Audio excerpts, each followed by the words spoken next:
Live from But then you gotta speak and think you do. live from Saturday night, man. Live from Saturday night. All right, from the Baker abode. What's up, bro?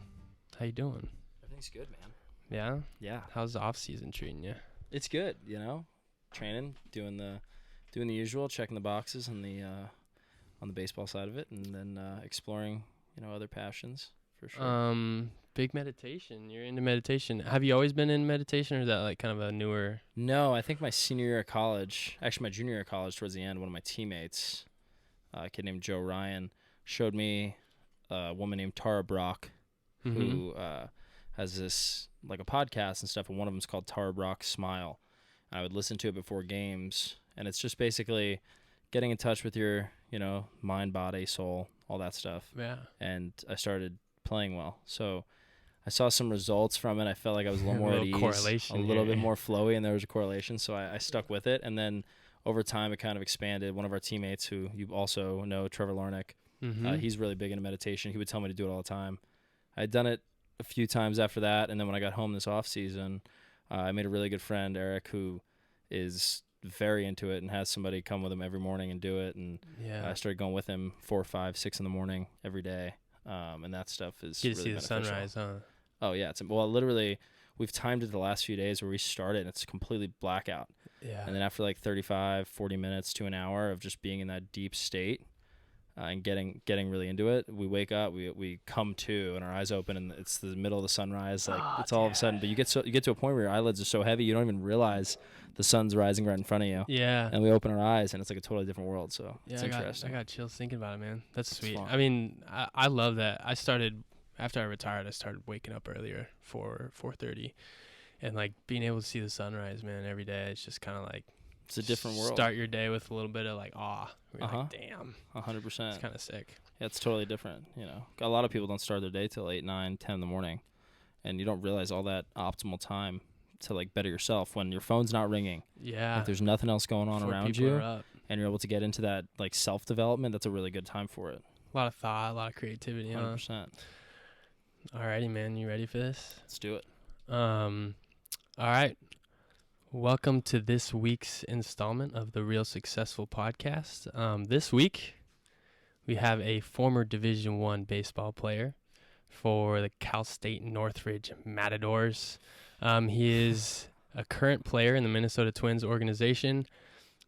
He is a physical specimen, as you can see, and a force on the field, but he is also a highly thoughtful and skilled writer. When he's not hitting balls over the fence, he's working in Hollywood and in the film industry. He's the antithesis for what most would think a professional athlete is. He's the full embodiment of his passions being pursued, and I'm honored to have him on the show. Ladies and gentlemen, welcome Albee Weiss. Wow, that is a beautiful intro. I wish I could live up to such a thing. That was great, though. That was Dude, impressive. that is you. Makes me feel really good. I want to meet that guy. It's That's you, not me, it's but that's you on paper. That's great. It Wow, gets look at better, that. man. That's awesome. I do have a question to start. Yeah. Since I've known you, your name's been Albee, but that's not like it's not your God-given or your parents' Yeah, name, it's not right? even my real name. What is your real name? Alexander or Alex. The people who I grew up with that I knew outside of baseball, and even like in school and things that weren't related to baseball still call me Alex. So there's a very different So dichotomy. that's like your sport. That's like your baseball name. It's kind of I always refer to it as like in a really like narcissistic way as Clark Kent versus Superman. There's Alex and there's Albee. Sure. I'm not Superman as Albee at all. I actually pretty much suck, but Albee is the baseball version. It's yeah. But I mean you go by that name, right? Or it depends on what I'm doing. Do you like just, if it's I'm going to Starbucks and ordering a coffee, it's a lot easier to say Alex than Albee. People are like, Alvin? what kind of name is Albee? So if it's not baseball, if it's like meeting new people, or if it's work related outside of baseball, if it's writing or things like that, or when I'm working with my brothers, I go by either Alex or whatever I'm introduced as to those people. Sometimes Albee, sometimes Alex, depends on who that relationship is. Interesting. Yeah. It's always interesting to me when someone has a nickname that's so like ingrained in like their life. Yeah, because true. like I have nicknames and stuff, but no one refers to me like all the time as that. Like I get introduced as Colton all the time. For sure. But you'll get introduced as Albee. Yeah, no, it is. It's a difference between like a nickname and then an identity. Yeah. It's like Albee is an identity. of mine. And I believe like people can be, whoever they want to be and do whatever they want to do. Sure. But it is unique, and I kind of have to take a step back to realize, wow, that is kind of interesting how in one world I'm Alex, and then depending on the situation, then I'm Albee or Alex. When someone calls you, when someone calls you by either or, does it like make you feel a different way? Like when someone refers to like, yo, what's up, Albee? Versus like, hey, Alex. For sure. If I meet a new person, it kind of it categorizes somebody, not in a bad way at all, because I appreciate both things. But if somebody's knows me as Albee, it means like, okay, I'm baseball player Albee. Like they know me from baseball, or I met them in baseball. Gotcha. Or somebody they knew, a mutual friend is Albee, knows me as Albee because of baseball. And then if somebody says Alex, like could be family, could be a friend of the family, could be writing, could be any of those other things, because I always go by Alex in that world. Interesting. Yeah. I was just always so curious about that. Childhood, man, growing up. Where'd you grow up? How was it? So I grew up, I was born in Manhattan. I lived in Long Island until I was 7-ish, and then moved to, actually probably 6-ish, and then moved out here to Agora, because I had 3 older brothers that all lived here at the time that were much older than me. And my dad moved me and my other brother Danny out here, and my mom, to be closer to them. So we moved out here, and then I grew up in this area. How's it growing? I remember your dad the most. For sure. I always remember him at the games, man. He's such like a staple. Yeah. Like whenever you play, you're like, you're gonna run into Albee's dad, and he's gonna be on the sideline. He's just gonna be in the game. How was like that environment? And you had 3 older brothers that are significantly older. So how was that growing up? Significantly older, and then another brother was 4.5 years older than me. Okay. And then my dad. I mean, I was very fortunate that, one, I grew up in a good area. Mm-hmm. This area is, it's a wealthy area, and I was around a lot of really great people. My dad was like, junk man / private investigator / mobster mafioso guy with a great life story and stuff. But I didn't grow up some rich kid, but I was given a lot of very, very, very valuable, intangible lessons and stuff. So I was fortunate to have him at those games and stuff. And learn those things from him. How about your older brothers? How is it having like that big of a separation between your brothers and you? It's interesting. I mean, as a kid, it was like, wow, these guys were a lot older than me, but they're my brothers. That was different. We had a different relationship then. As I grew up, first of all, even though my 3 older brothers that are older, a lot older, are years beyond me, they're all very young souls, and they're all very young at heart. Like my brother Mike will outrun me on a treadmill, outlift me, do all those things. My brother Andy will go out with me and have fun and do those things. My brother Rob is the same way, like just very young souls, and they all take great care of themselves, and they're very young at heart. So now as I've gotten older into adulthood, I don't even think about them as being older than me anymore, because you guys are on the same they're level. a lot more, experienced than me in a lot of ways, but they are so young at heart that we're such a cohesive group. It's awesome. Especially like my relationship with all of them is very different. But I consider all of them my best friends, because none of them, my brother Rob is 52 years old, and the dude acts like, and lives like he's mid-30s, and is like, he works out 6 hours a day and lives in Hollywood. It's a fast-paced lifestyle, and takes like amazing care of himself. And he has a great balance of like maturity, but also being able to have fun and live his life to the fullest. Which is dope. Like that's great. a cool like representation of like how to kind of go about things, how to live your life, man. 100%. So why baseball? And I ask most of the guys that play a sport professionally, why that sport? Because you're a big dude, and I'm sure you're athletic. I'm sure you could have played numerous other sports. Why baseball? I mean, I don't know. I grew up loving baseball. You know, when I was about 5 years old, my brother Danny was playing baseball, and he was 10 years old, 9.5, 10. And I wasn't playing yet, and I saw him play, and that was like the first sports experience I had to where I was actually had a vested interest. And I was like, wow, that's my brother. I want him to succeed. And he was a catcher, and I was like, I want to play baseball. I want to be a catcher. Yeah. And so my family was ingrained in that culture.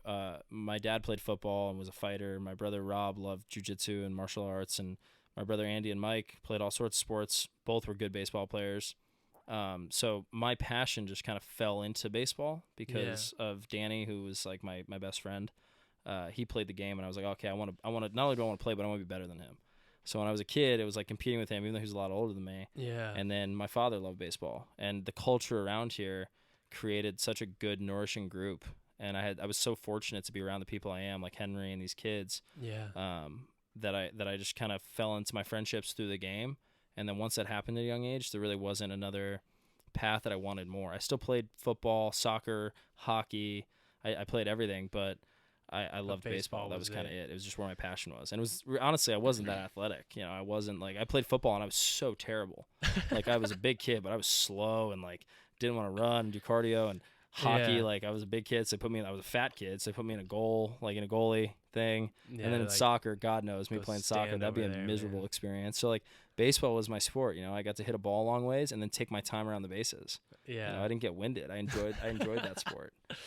Well, I mean, that was kind of the same thing. I mean, we grew up playing against each other since we were 8 years old. Yeah, and we were both kind of like those kind of just soft-bodied, chubby catchers, dude, that could just hit the ball. And 100%. Like, I just remember, like, it wasn't like a rivalry, but we always played each other and we played the same position. So it was kind of like, 1,000%. No, I remember that. Yeah, I mean, as kids, I remember it was Colton Wallner and Newberry Park, and then it was Albee Weiss and Henry Baker and Agora and those guys. So yeah, it was super fun. So you go into high school, and if I'm correct, you played varsity for 3 years, I believe, right? Yeah, I got moved up like halfway through freshman year. Halfway through freshman year, yeah. Okay. You racked up an unreal amount of accolades. I mean, you could say you're not that athletic, but I wrote these things down because I found them online. And it goes all league, all county, first team CIF, all county MVP in 2014, Baseball American Top 100 2012, league champions 2012, 13, 14. Dude, that's a pretty unbelievable high school career. Thank you. In my opinion. And anyone else who's listening. So you're going to CSUN. You're going to Cal State Northridge as a freshman. How is the pressure or sense of expectation going in there? Because it's like, we got this kid coming in, he's a freaking dude. For sure. It was an interesting, my college, like going into college was a very interesting experience for me. You know, when I was, after my freshman or sophomore year, one of my best friends, Bobby Dahlback, was already committed to Arizona, hadn't gone there yet. Oh, yeah. And then I went on a visit, and they offered me, and I was like, okay, I'm going to Arizona. And within those 2 weeks, my father got sick, and he was 70 years old at the time, smoked 55 years. It was only a matter of time, right? But like when it happened, it was like, oh, shit. So now it's like, okay, this is going to happen. My father's going to pass away. What do I want to do? So then it was, I got to be here for my mom. Sure. I want to be in Southern California. And then I just kind of open seasoned it on myself, and I said, Southern California schools only. I had Darren Spiller and people that were, on my behalf, and I said, I just want to go somewhere in Southern California. Yeah. And I had a few other offers at what some would say bigger schools and all that, but I committed to Northridge because I loved the coach. The head coach, Greg Moore, was like a phenomenal human being and somebody who I eventually looked at as like a father figure and all those things, but he taught me so much about the game. But I committed there, and almost the pressure was taken off of me because I was, in an egotistical way, thought back then that I was better than that place. Yeah, that you were playing down. Exactly. Well, I mean, it's the Big West, and you could have gone Pac-12. You could have gone Big 12. You could have gone Auburn, SEC, Arizona, right? Yeah, you could have gone Power 5 conference, but so that actually ended up negatively affecting me because I think for the first time in my life that fall, my freshman year, I was a little bit complacent. I said to myself, like, wow, I'm at Northridge, I can chill. I'm going to play every day. Yeah, and you're probably thinking, like, other people are like, what's Albee doing at Northridge? Yeah, well, I actually had a really good friend of mine who I'd hit with all the time and stuff, told me, like, Northridge is the 13th grade. Like, what are you doing? Like, you're selling yourself short, all these things. Yeah. And we don't actually speak anymore because I believed in my values. The reason why I was going there was for my family. For your family. I mean, I got a full ride. I got everything taken care of to the point where I was able to help my mom pay her rent when I was in college. And that was important to me because if I wasn't playing baseball, I would have been working and doing that. So now I got to fulfill both those things. And that was valuable. Like that awesome, to me was more intrinsically important than having an NLI to some amazing school. So, but definitely it negatively affected me just a little bit because I thought I was too good for it. Sure. And it took me about 3 months to realize, wow, the people around me. I had Dylan Alexander in front of me, who committed pretty late to Northridge. Yeah, he was catching. My year, And that kid, when I got there, I was like, wow. First day, I was like, you know what? This kid's a way better catcher than me, and that's a problem. Yeah. But I actually just thought, they gave me all this money, and I'm good. I'm Albee. And it took me a minute to grow up and realize, put the ego aside, put it on the curb, and start working. And Coach Moore helped me develop those habits, those values that helped me succeed eventually. And I played every day in Northridge for 4 years, but I wasn't catching it. Like I caught some, and then I played first base, and then by the end I was playing outfield every day. And now I'm still an outfielder because I probably wasn't very good back there. No matter how much I worked at it, there are people that are better. Sure. But yeah, it was definitely an interesting experience going into Northridge, and then how it ended up.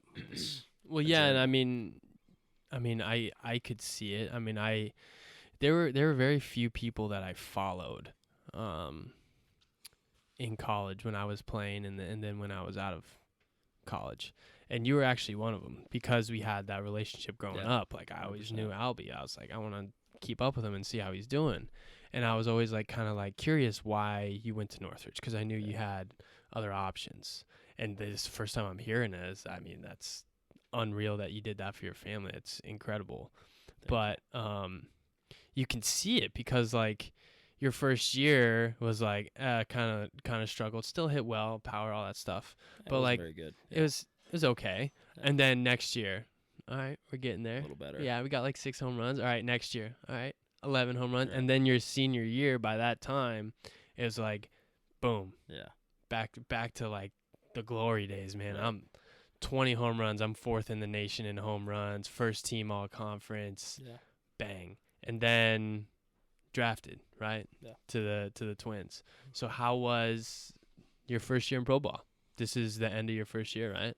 Yeah. How was that? How was that experience? I mean, my first year in pro ball was interesting for sure. I had learned at that point, like there was no ego in play.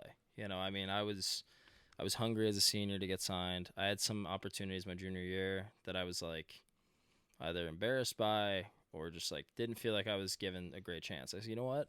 I'm going to be smart. I'm going to go back. Not only am I going to prove myself in baseball, but I'm going to get the degree. I'm a year away. Yeah. And I'm going to be around people that are helping me grow as an individual, helping me feel like I'm fulfilling something my soul wants. So I went back there for a year.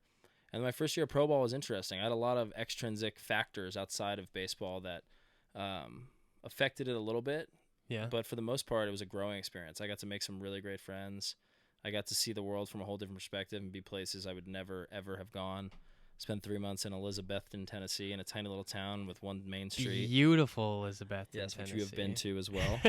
A lot of trailer parks and a lot of other things, but overall, Confederate flags. A lot of Confederate flags, which you don't see ever in California. Yeah, that's a new one for sure. So it was a growing experience for me. I definitely categorize it as a period of my life that I learned a lot, not only about myself, but just about like the culture of baseball as a whole. And that experience helped me my next year because there's a lot of stigmas that go with professional baseball that aren't actually true.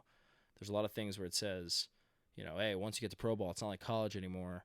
There's no more friendship. There's no more people that are actually looking out for you. It's a cutthroat world, all these things. And I got there and I kind of had this chip on my shoulder, like, all right, none of these guys want to be my friends. I better just play baseball. I got to come in here hard. Yeah, exactly. And all of business, a sudden, right? I met Deshaun Kersey like the first day, and he wasn't very talkative. And over time, like he started opening up, and I was like, wow, this is a kid I'm going to consider a friend for a long time. Yeah. And I have a lot more that I met in that time period. And I walked away from it in off-season. I was like, wow, I made a lot of really good relationships. And I had a lot of crazy stories that nobody else can ever really understand. Capone's in Elizabethton, Tennessee. Oh, yeah, man. Like, there's a lot of things that nobody nobody will ever see. The downstairs basement dance floor. Capone's, exactly. Man. And like nobody from Los Angeles will ever be able to have those experiences. No. They never want them, but they are so valuable. So I learned a ton. I learned a lot about the game. Yeah. And how it is in pro ball. So my first season, I would say it was a success. Was it numerically a success? I don't know. I think I was on deck in the last game of the year, and I was hitting 200 on the nose, and I was just like, "Geez, do not get up right now. Yeah, like do not get up. If I go to 199, this guy strikes out." I was like, "Yeah," and I think Deshaun was up. I think he got Please out. Strike out. I think he lined out, and he's like, yeah. I think he lined out. So I was like, "Whew." Yeah. Good ABD. Yeah. Good job. Hey, hit the hard. ball hard, man. And then I went out to first base, and I was like, all right, if I don't make an error this inning, I'm keeping my fielding percentage in the 900s. And I made an error. But what else? So but it was a beautiful experience, and I mean, the first year, man, your numbers, you just throw them out the window. I mean, it's such like a weird, random mix. You don't know when you're playing. There's 40 guys on the team. You're in a new place. Like, it's whatever. And I mean, it's not a big deal. But the thing I wanted to touch on though is, I mean, you even brought it up, is that like that community and like the friendships, and I like had the same kind of thing. It was like going into it, I was like, man, like it's time to like start working, right? This is like business. And then you go in there and it's like the guys that approach it like that, they crash. Oh yeah. Real hard. Absolutely. It's like, look, if you don't have some support system out there in the middle of nowhere in like the Appalachian Mountains, yeah, you're gonna be lost. Yeah. I mean, the thing is, you know, people don't realize, they think there's a glamour to being a professional baseball player, but in reality, you're 3,000 plus, maybe a little less miles away from family. You're not there with anybody. If you have a significant other that's beautiful, maybe she comes and visits once every 2 months, once a month and a half. Yeah. Lucky. And you're alone, right? So that sense of community comes from the fact that there's 40 guys on this team that are all there alone, and you're spending 18 hours a day together, sometimes more. You share a room with these guys, you know. Yeah, nonstop. And you realize that it's really important, and everybody kind of feeds into it, that those relationships become like your family. Yeah. Because for 6 months you're home, and you have your family. And the other 6 months, you rely on these people to be able to give you insight into whether it's baseball, life, relationships, whatever it is. You rely on these people, and you grow together through that. You know, I mean, I have a lot of really great friends from professional baseball that when we talk, we don't bring up baseball at all, but we talk about life. Hey, man, how's your new place? You know, like how's moving into that place? Yeah. How's your girlfriend? How's life? Like, how's the family? It doesn't have anything to do with baseball, but those relationships are fostered during that time. So you get off the field. Sometimes you do need to talk about the game. Sometimes it is baseball. Of course. But a lot of the times it's just talking about life. And for 6 months, it's not that easy to call your mom or get on the horn with your brother or one of your friends. You have these people right next to you, and you end up becoming best friends with a lot of them. Sometimes not, but most of the time it's a pretty tight-knit community, and that's kind of what fuels the team aspect of an individual game. Well, yeah, and I mean that's a real world aspect that people suck at. People suck at having real conversations, right? But when you're faced with the same people day in and day out, like literally almost 20 hours a day, constantly, if you're not sleeping, you're with these people, it's like you run out of stupid things to talk about. Like you got to start talking about some real stuff eventually, right? And that's like the conversations and the talks that we should be having out in the real world. You know, like when I'm just conversing with friends that I don't see all the time, those are still a conversation you should be having that people aren't. Right. And then you see all these issues, these mental, emotional things that people are struggling with. People don't talk. No, it's a big thing. I mean, I'm writing that stuff on Medium. Yeah. And the whole point of it is to kind of highlight the aspect that a lot of people, if not the majority of people, especially in our age, are going through the same things, but we don't identify it. We don't talk about it. We don't communicate about it with friends and family. And we just say these trigger words like I'm lost. You know, or, whatever it is. Figuring but the fact it out, is we're in a position where when you do spend 20 hours a day with a certain group of people, you're able to communicate about those things. And it should be that way. It should transcend the game of baseball. Those values should be the part that goes away from the game. Yeah. You should be able to have a close group of friends you communicate with about life, about your problems, about your successes, about things that make you happy. But that's unique to the game of baseball and to sports in general, that you have people that are like family over time. Because the first time I met Deshaun, I was like, I said hi to him, and he kind of said his name under his breath. Not sure about this guy. And then I was like, probably not going to be friends with that dude. Yeah. Turns out he was kind of shy and kind of like me and a little anxious to be there. And as time went on, he opened up, I opened up, and it's like one of the most beautiful humans I know, and we talk about everything together. Dope, but like that's the importance of sports, is to have those relationships. Like I'm not going to remember a lot of home runs or a lot of strikeouts every time I ripped a sink off a wall because an umpire made a bad call. I'm probably not going to remember those You times. might remember that one. Maybe, because it's a good memory. But I'm not going to remember the strikeout. I'm not going to remember the pitch. Yeah. But I'm going to remember the relationships. Yeah. I'm going to have those relationships. Half the people, actually, other than my brothers, I can honestly say every person that's going to be in my wedding party someday, if that day ever comes, is going to be a baseball player that I played with. Yeah. So that's a beautiful part of the game. It is beautiful, man. But now, currently you're in the off season, right? And you're writing, and last time we talked, you were saying that you're pitching scripts, right? And you're having meetings with execs and stuff. Yeah. So I'm fortunate. My brothers, they're all in the film industry. Yeah. And I got to learn that over time from them. And now I'm in the point where it's like, okay, I got 6 months off. Like, what do I want to do? Yeah. And over the last few years, especially when I didn't sign as a junior, I started writing things and doing commercials and doing stuff. And I got to learn that industry, and I learned I had a passion for it. So now Henry Baker and I, who are writing a script together that has a lot of traction, well, we're going to have meetings in January to figure out how to sell that. It's actually a coming of age story about baseball. Yeah. But it uses baseball as the vehicle. Yes. And it's when we wrote it, we then realized it kind of does emulate a lot of the aspects of both of our lives, and the struggle between the passion of baseball and the passion of something else, and then having this identity and you're not really sure which path to choose. So it's a beautiful script, I think, and we're working on selling that right now. And and then I'm working with my brothers and working on some of their projects and doing a docu-series with Chase Darno, another former baseball player, about baseball. It's called the Journeyman series, and it's his project, and it's about the overarching idea that baseball can transcend the game through these different messages and life lessons that are learned through the game. Yeah. And it's shown through the eyes of baseball players, created by baseball players. But the idea will transcend baseball because the lessons you learn are bigger than any sport. Knowing yourself and how that pertains to baseball is the same thing as how it pertains to you in everyday life. Yeah. So I'm writing those things. We're working on those projects. It's an exciting time for sure. And it's beautiful to be able to have an outlet away from the game. I'm a big believer in maximizing your time every day, and how you spend your time is where your life will go.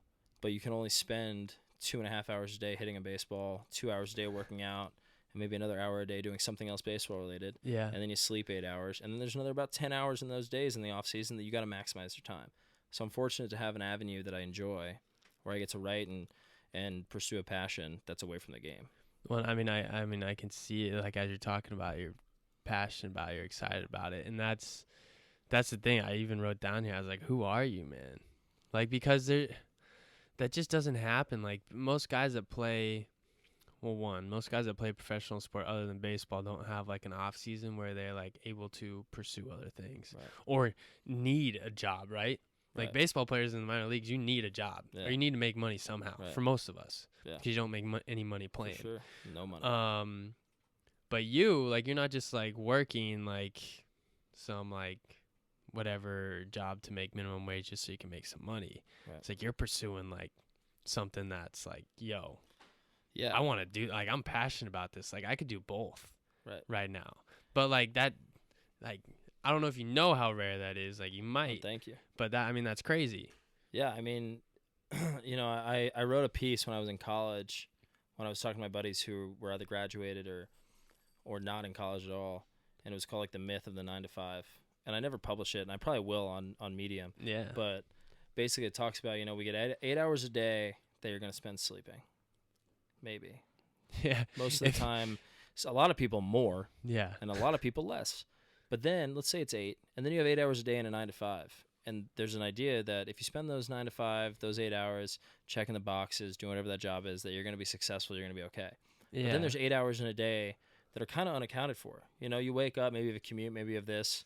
But my whole thing is, like, I can play baseball, which is about an 8-hour day to 10-hour day in season. Just about. And then there's a few hours that you go to sleep, but then what else are you doing? And I have a passion for writing. I have a passion for production and learning these things. So if I can maximize that time and do both, why not? Because at some point the cheering stops. At some point you don't wake up and put pants on and go rolling out in the dirt. And I have this passion, so why would I not maximize my time now to do those things? And I still train my ass off. I still throw and hit and work out and do all those things. But there's still that time that I just don't spend playing video games or going out and doing dumb stuff. I still just make sure that my time is accounted for. Now, when you do that, when you're actually accountable for your time and think of your time as a currency, then all of a sudden you realize, wow, my 24-hour day was a lot more productive. Yeah. So now in this off season, having this time where it's like, okay, I'm going to train this amount of hours, I'm going to hit, I'm going to work out. Once that's all in its own little encompassing bubble, and then you have your sleep over here, there's a big medium. And how are you going to manage that? And once you do that, you realize you can pursue other passions. And that's kind of what I'm trying to master right now. That's really interesting, because I wish I would have like been exposed to that, I guess, when I was playing. Because like for me, it was like, if I'm not playing baseball, I'm just gonna lay in my bed and like scroll through Instagram or Twitter or whatever and just hang out and like not do anything because I'm a baseball player, right? And then like when I stopped playing baseball, it was like, oh God, what do I like to do? Like, I don't remember. Like, I don't know. Like, beside like getting outside and being active and working out, like, I don't know what I like to do. And it took me like this entire like process, and it was painful to like kind of find like my niche and what I like and all that stuff.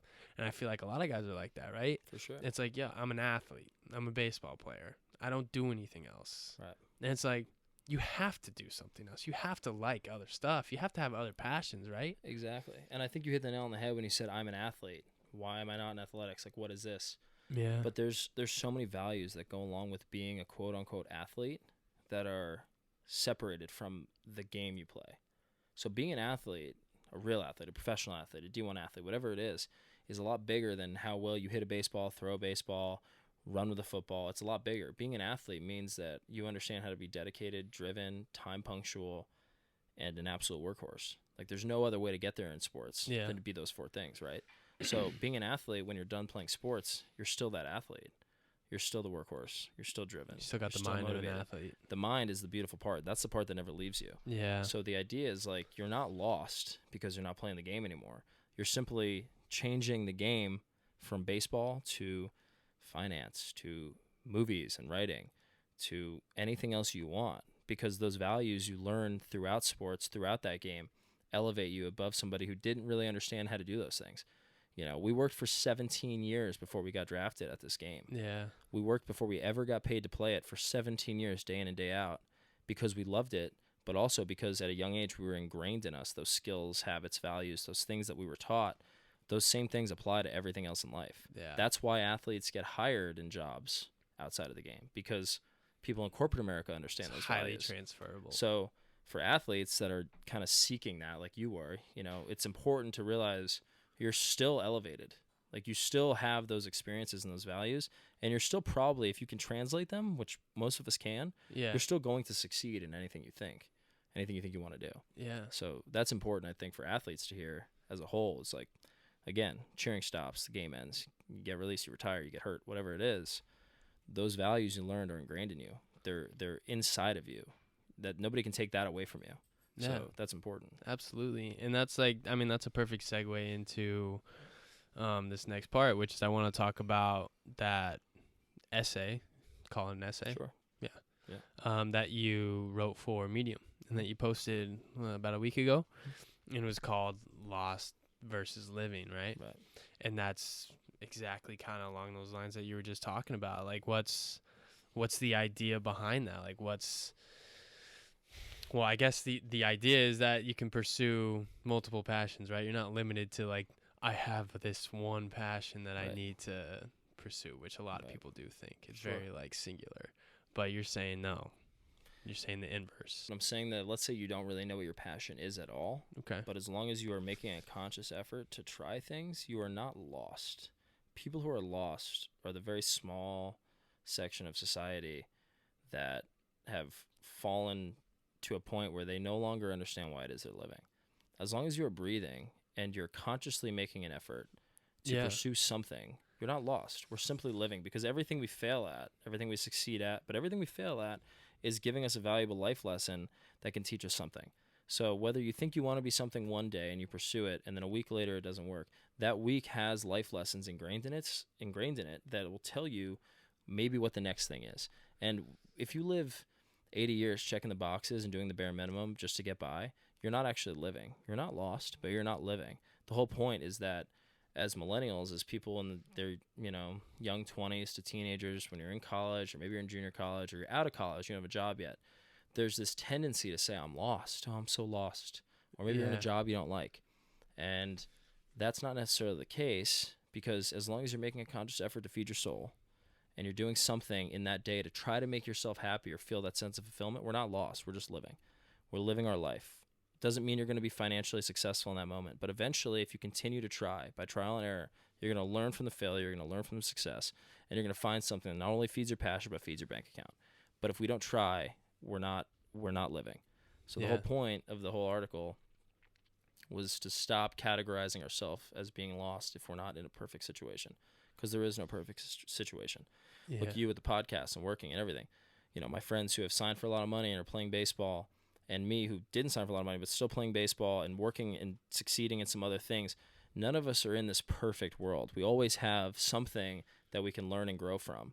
But we're not lost. We're just simply living our lives day to day and trying to figure out every day what's going to make Colton happy, what's going to make Albee happy, what's going to make the people that are important to me in my inner circle better people, what's going to feed my soul and grow me as a human being. And as long as we're doing those things, we're not lost. Doesn't mean you're making money from it, but that's the point. Yeah, and it's just a hard concept to make sense, you know, for especially people our age, because everything is so, I mean, the generation above us and everything in the media is saying, you know, make money, do this, pick one thing, grind at it, do this, don't quit, don't ever give up, don't quit. And this is like one of the things that I kind of like talking about is like, actually, maybe you should quit. Right. Yeah. I don't know. Maybe you should quit. You know, like if people are saying like, don't quit, keep going. And it's like, well, your gut will tell you when it's time to be like, time to shift. It's Exactly. not like there's like this negative connotation with like, oh, you're a quitter. Right. And it's like, there's a difference between quitting at something and then shifting your focus or shifting to another avenue to like dump a lot of your time into it, dump a lot of your emotion and energy and everything like that. 100%. And I think a lot of us are kind of stuck with that, is like, I can't quit. I'm not a quitter. Like I'll keep going until someone tells me to stop. And it's like, well, what if something else is pulling you? You know, exactly. And that's kind of what your article like spoke to me. Yeah, exactly. Know? And it speaks, I hope, you know, from what I've heard from different people, is that it speaks to everybody a little differently. Yeah. You know? But I think that the way you interpret it is how you need to feed it, because like you're saying, there are times in our lives, whether we're doing, you know, athletics or business, whatever it is, there's always that gut feeling. And when you begin to understand what it means and how to trust that, that's when you know you're feeding your soul. Like that's when you know you're pursuing happiness instead of money. But when you pursue happiness, I believe, from people I've talked to, when you're pursuing something you're passionate about, there's always an avenue to be successful financially in it. Sure. You know, it doesn't mean it's going to be overnight. It usually is not. But if you're just checking the boxes and working that day job and it's not feeding you, if you quit that job, doesn't mean you're a loser because you're unemployed. As long as you're going out every day and trying to find what it is you want to do with your life. And especially in your young 20s, this isn't a time for us to be, you know, making everything this beautiful, wonderful life. This is a time for trial and error and to understand what it is you want to spend the next 70 years doing and how it is you want to live your life. And if you're not feeding those things that you wake up wanting to do, that's not living. You know, again, you're not lost, but that's not living your life. It's okay to think what the word lost is. It's okay to be living like that. It's okay to go out every day and find what it is you're passionate about and try to pursue that. You know, whether you want to be an artist or if you want to be in finance, there are two different worlds there. One's very structured and one's very not. But both of them can be passions. One has a whole plan for it and one doesn't. Yeah. But it doesn't matter. You can go out and succeed or fail at either of those, and you're going to learn something. And that's the whole point, is to go out and try to learn something every day, because whatever you learn is feeding that intrinsic need for fulfillment. Yeah. And eventually you find what does click, what does work. You find the people in that world that make you happy and that make you feel excited to go to work that day or go work on a project that day. And that's how you know you're doing the right thing. But you're not going to know that if you just think, I got out of college, I graduated, I have student loans, I have to pay them, here's my job, here's what I'm doing, I'm miserable, but I show up every day. Sometimes we have to do that, but there's also the other 8 hours in the day that you can pursue a passion, and those passions might eventually go beyond what you're making or what you're doing in your day job, and then that's when you start living. And as long as you're pursuing those things, you are living. And you brought up the point of attention and intention, right? And how those are basically the key, like your attention and your intention in doing something. So you kind of just mentioned it in that essay, but I kind of wanted you to elaborate on it. I kind of wanted you to dig into like what you mean by that. Yeah. So I talked about in the essay paying attention to your soul, right? Like paying attention to what it is that you're doing, paying attention to your everyday life, but also your day-to-day. Yeah. And then as long as you're living with intention, meaning whatever you're doing, you're putting forth your best effort, that's important. So attention and intention go hand in hand. We want to pay attention to our soul, pay attention to what it is makes us happy, pay attention to how we're feeling in the moment, whether we're working our day job or we're pursuing a passion in those other 8 hours in the day, or more if you're choosing not to sleep. And then whatever you're doing, working with intention. A lot of people go through the monotony of a day and do their job, but they're not actually working with intent. They're just checking the boxes. And when we work with intent, we see two things. We see either one of two things. We see one, when I work with intent and I pay attention to this is fulfilling to me. This job I'm doing is making me happy, it's making me money, and it's fulfilling my soul. Yeah. And when we're not, if we're not paying it, if we do it and we realize that when we work with intention, that what we're doing doesn't feed us, doesn't help us grow, then we pay attention to those feelings. And we realize the feelings we feel when we're working don't make us happy. We don't leave the office or the studio or whatever it is feeling as though we got better that day. That's when you're able to check in and on a heart level say, like, okay, maybe this doesn't work. Right? But if we just go through the day-to-day and just hope, I can't wait for 5 o'clock to get off so I can go get drinks with the girls or go get drinks with my friends, then we're not actually paying attention to what we want intrinsically. We're not paying attention to what feeds us. So working with attention and intention is how we understand better how to guide ourselves. Well, yeah, and it's like mindfulness, right? I mean, that's 100%. Pretty much what it is. It's like self-assessment. Can I look at myself like third person and evaluate, hey, I'm intently approaching this and it doesn't feel right. So maybe it's time to give it up. Right. Do you think that your meditation practice helps with that? Because you started doing you started doing that a while ago, but just like that practice of evaluating yourself, right, and kind of going inside the mind. Yeah, it's really interesting because when I do it every day, I don't have some clear path when I meditate that I'm trying to get out. You know, I'm not trying to wake up feeling some sort of, or coming out of that deep state, feeling some sort of way. But it's interesting when you're able to get deep and really be inside yourself, or as I've been told and what I've learned from Eric and Matthew, the people I do it with, stay behind my eyes.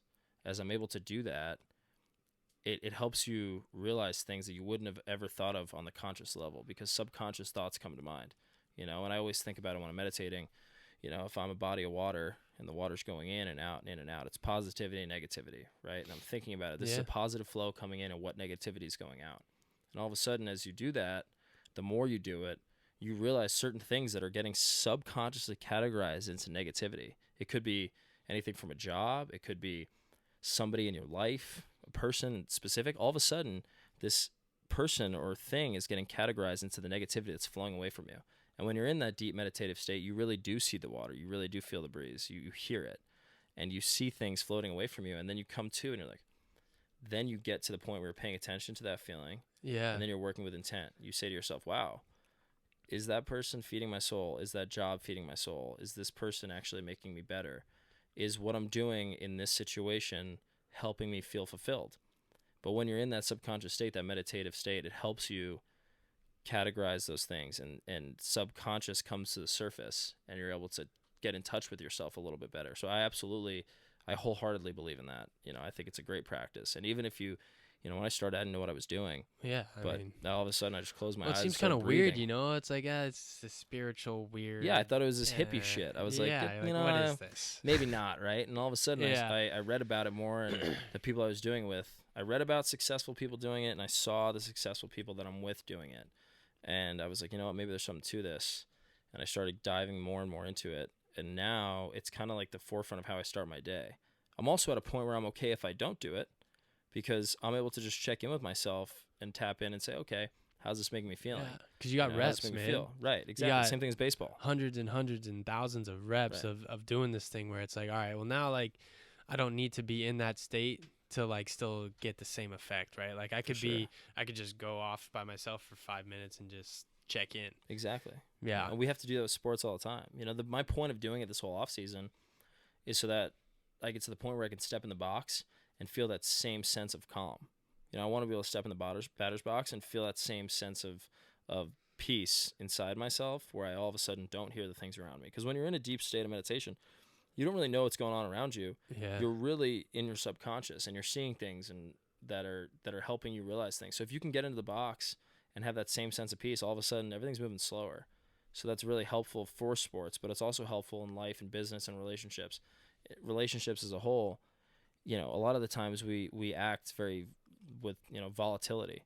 Yeah, it's very reactionary. Yeah, it is. If something pisses you off or you get upset about something, you just react. And if that same practice is taken into that avenue of your life, that small little microcosm of living in your relationships, you're able to, again, stay behind your eyes, ask yourself if something is worth arguing about over. You're able to really just dive deep into yourself and see why it is you're even upset. So it does work for every aspect of your life. I believe in it. Well, and like imagine if you have like a girlfriend and you guys are having like a little argument and she tells you like you're wrong, but you're fully convinced that like, my argument's valid, right? And then you have a little self-introspection maybe and you're like, damn, I was wrong. And then you just go tell her, hey, babe, I'm sorry. Like, I know, like, blah, blah, blah. And like 15 minutes after it happened, right? Or like maybe like an hour, whatever it is. Like now you're having a real relationship. Yeah. Now like you're operating on a level that most people can't get to. For and sure. That's why people have such issues with relationships and stuff. Right. No, I think if you can get to a point in a relationship where you are in touch with each other's subconscious mind and you're in touch with each other's like true feelings, other than the surface stuff, the things that get yelled about, the things that get passionately explained about, if you're in touch with each other on that level, then that is a beautiful relationship. I think that it translates to that world perfectly, because like you said, if you're able to step back and realize in your heart that you were wrong about something and then communicate about it, then that's true, right? Like that's a real relationship. A lot of the times, like, myself included, I've been in points where my ego and my things get in the way, and I would just, whatever's on the surface would be said. And now I'm in the point where I'm like, okay, let me step back and think about things before I react to anything. It's not relationships, it's everything. It's everything in life, business, baseball, relationships, whatever it is. You just step back and you're like, okay, I'm just going to take some time to think about this myself, and I'm going to get deep with it and kind of see how it is it's making me feel before I react at all. And that's when you get to a level of not just like maturity, but also self-actualization, where you realize what it is you want or don't want. Yeah. And that's important. How old are you? 24. 24? So, okay, same age. Mm-hmm. When you go into these meetings or these rooms or whatever, and you're talking with these execs, these big guys, Sure. like the meetings you have, these guys have power, right? Like they're a big deal. Yeah. For the most part. You're 24. Right. First question, do you have any sort of like apprehension with that? And two, how do you command that sort of respect to where they're like, some 24-year-old's not just coming in here trying to like pitch me on something, like this is a man coming here, and like I have a ton of respect for this kid. Sure. Because that's something that I feel like, I mean, I even struggle with it sometimes. Right. But like a lot of people, like when you're young and you're in a room full of people who are far more experienced, far older than you, I mean, you got to act the part, right? Right. I mean, maybe it's fake it till you make it. Maybe it's something different. What's it for you? So for me, I always understand the fact that, like, yeah, I am young, not that experienced. I don't really know what I'm doing yet. But I do live in the sense that I have no fear of failure. Because what I talked about, again, like in Lost versus Living and that whole little piece. Yeah. If you fear failure, you're not going to take the opportunity. You're not going to go out there and put yourself out there, and the success will never come if you fear failure. So when I talk to people in any way, in meetings or whatever it is, I never fear the idea of failing, because if I do fail, I'm going to learn something from it either way. And once you really accept that, once you are no longer faking it, once you truly accept the idea that you can fail at this and it's okay, you're going to learn something, that's when you're putting yourself in the best position, because then you are confident. You're naturally confident in the idea, like, look, I believe in this. I believe in this idea, this concept, this script, this project, this guy, whatever it is. I believe in this thing that I'm talking to you about. Yeah. And if you don't, that's okay.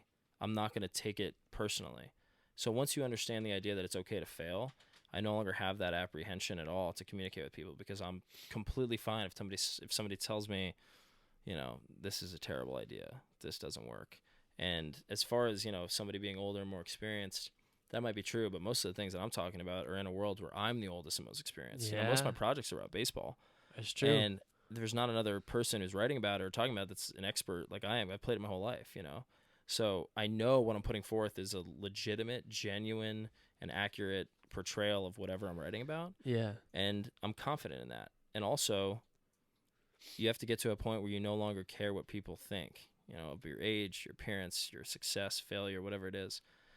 the more you understand that concept and the more you're able to look at yourself in the mirror and accept you and not care about what other people think, then you're able to go into those rooms with confidence. And that's the biggest thing, is to be confident in yourself, whether you succeed or fail. Yeah, I mean, I think you kind of hit on the head right there. It's the confidence comes from the acceptance of, look, this is probably going to fail. Right. Like, I believe in it. I believe in myself, but they may not. Right. They may just say no. Yeah. I don't like what you're doing. You're too new, you're too green, you're whatever, you're a rookie, Sure. you know? Exactly.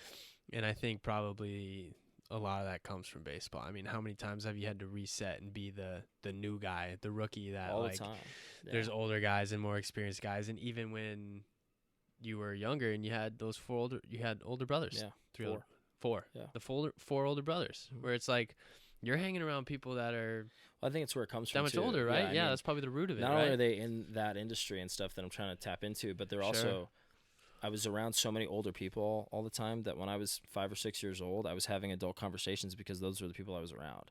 So now when I see people that are executives and all these people, it's like, well, to me, are just the same age as my brothers, and to them, they're the same age as me. Yeah, and I've been doing this since I was a kid. I don't really care. And the other side of it is also, you respect people, but you don't really care, because you're there to talk about your idea, your person, you're this, whatever it is, and view yourself as equal. Like, put yourself on that pedestal. Your time is just as valuable as their time.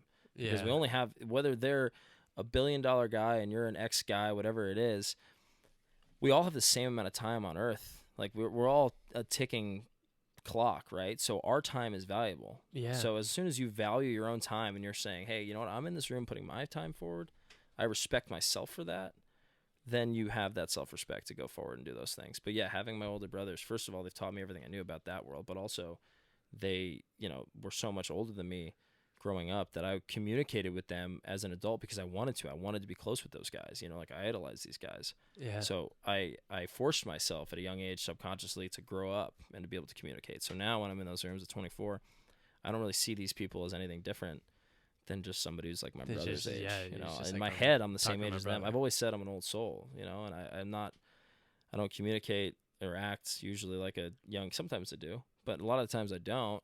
And I don't view myself very differently, other than most of these people are way more successful than I am. But success can also be measured in things outside of money, Well, yeah, I mean, that's what this whole thing is, right. man. It's like, what is success? Right. And you had a perfect part in that essay. I mean, we can kind of end it on this. Is you said life shouldn't be a rat race to see who dies with the most, but who lived the most. Right. And I was like, dude, that's beautiful. It's like, that's what it is, right? That's success. Yeah. When you can die and like you're like, oh man, that was fun. Exactly. And you're just done versus like, oh well, I got this trust fund and everyone's taken care of. And it's like, who cares? I'll tell you right now, man, that quote came directly, not because he said it, but because of the way he lived it. My father lived 16 different lives in 71 years. The guy was broke, rich, felon, this, that, con man, businessman, everything in the world. That guy did it all, man. And when he died, he wasn't rich. He left me with about a couple $100,000 in medical debt and a Chevy Tahoe that I still have today. But God, did he live a life worth living? And he left me with so many experiences, so many life lessons, so many values, so much culture, and so much love that, to me, I would take that over anybody I know whose parent is absent and leaves me with millions of dollars any day, because he left me with the skills that I needed to go and make the money myself, and the values to live the life I wanted to live. So leaving a legacy goes beyond leaving money. Leaving a legacy to the people you love and leaving a legacy on this earth goes beyond any, extrinsic value. It's how many people's lives you touch, how many people will remember you at your funeral for a good human being. Okay, everybody. I want to thank you for tuning in. Unfortunately, the last 45 seconds or so of this episode got cut off because my poor little MacBook Air has trouble with audio storage.